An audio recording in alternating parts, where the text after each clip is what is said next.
Chapter 7 সম্পাদ্য 4।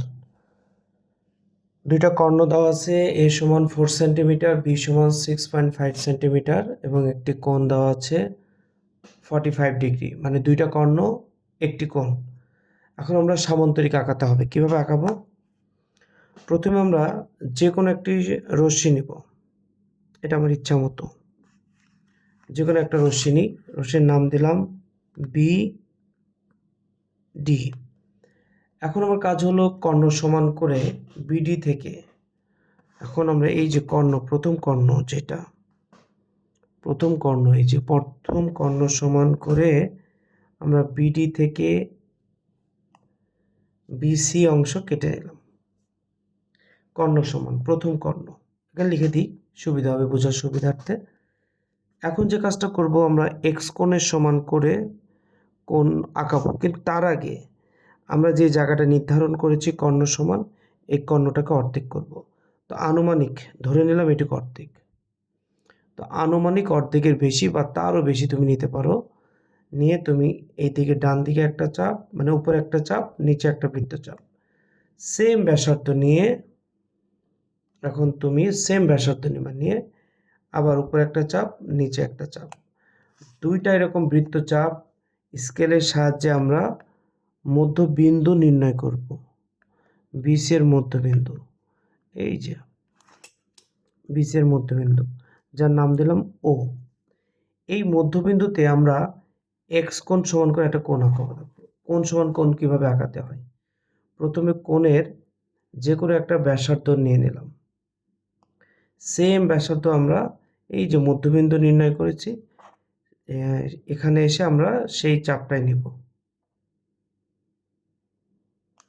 এবার কোণ সমান কোণ আঁকানোর ক্ষেত্রে দ্বিতীয় ধাপটি হলো চওড়ার মাপ নেওয়া। এই যে এইটা, অনেকে ভুল করো তোমরা, এই চওড়ার মাপটা আমরা এখান থেকে নিয়ে নেব।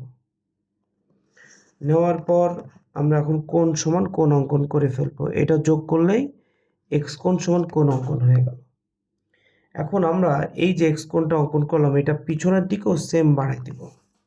এর কারণ তোমাকে বলছি, এই যে এক্স কোণ সমান কোণ আঁকালাম, এটা সামনের দিকেও যেরকম দিব, পিছনের দিকেও দিব। এখন দেখো, খেয়াল করে আমার আরেকটা কর্ণ আছে, এই কর্ণটাকে আমরা এখন অর্ধেক করব। অর্ধেক করতে হলে আনুমানিক ধরো এটুকু অর্ধেক ধরে নাও, অর্ধেকের বেশি ব্যাসার্ধ বা তার সমান, তারও বেশি ব্যাসার্ধ নিয়ে উপরের দিকে একটা চাপ, নিচের দিকে একটা চাপ, সেম প্রসেসে এদিক থেকেও উপরের দিকে একটা চাপ, উপরের দিকে একটা চাপ, নিচের দিকে একটা চাপ। এখন স্কেলের মাধ্যমে আমরা কি করব, আগে কিন্তু দুইটা কোণা নির্ধারণ করে নিবে। স্কেলের মাধ্যমে আমরা এটা অর্ধেক করব। এখন এই যে অর্ধেক হলো, এখন হাফ বি সমান করে, এই যে হাফ বি সমান করে আমরা এই ও কেন্দ্র থেকে উপরের দিকে একটা বৃত্তচাপ, নিচের দিকে একটা বৃত্তচাপ, খেয়াল করে দেখো, এইদিকে হাফ বি আর এদিকে হাফ বি, পুরো বিটা চলে আসলো না? এই যে এদিকে হাফ বি, এদিকে হাফ বি, তাহলে দেখো পুরো বিটাই কিন্তু কর্ণটা চলে আসছে। এখন আমাদের লাস্ট ফিনিশিং। এখন এই বি বিন্দু আমাকে এটা যোগ করে দিতে হবে, একইভাবে সির সাথে এটা যোগ করে দিতে হবে, সেমভাবে সির সাথে হাফ বি যতটুকু নিচে যোগ করে দিতে হবে, একই সাথে বির সাথে হাফ বি যতটুকু নিয়েছে যোগ করে দিতে হবে। এই যে আমাদের সামান্তরিক তৈরি হয়ে গেল। এটার আমরা নাম দিই, এটা ই এফ কে এল। তাহলে বি ই সি এফ নির্ণয়ে সামান্তরিক। আশা করি বুঝছো বিষয়টা। তো ব্যাখ্যা কিভাবে দিবা পরীক্ষায় যদি ব্যাখ্যা আসে? অঙ্কনের বিবরণ, এটা কিন্তু মুখস্থ করবে না, অঙ্কনের বিবরণ মুখস্থ করে বোকারা। তুমি যেভাবে আঁকাইছো সিরিয়াল অনুযায়ী লিখে দিবা। প্রথমে কি করেছো, যে কোনো একটা রশ্মি বিডি নিয়েছো, কর্ণ এ সমান করে বিডি থেকে বিসি অংশ কেটে নিয়েছো। এখন বিসি এর মধ্যবিন্দু ও নির্ণয় করেছো। ও বিন্দুতে এই যে এক্স কোণের সমান করে বি ও এল কোণ অঙ্কন করেছো। তো তুমি লিখবা বি ও এল কোণ অঙ্কন করি। এখন এলওকে বিপরীত দিকে ওকে পর্যন্ত বর্ধিত করি।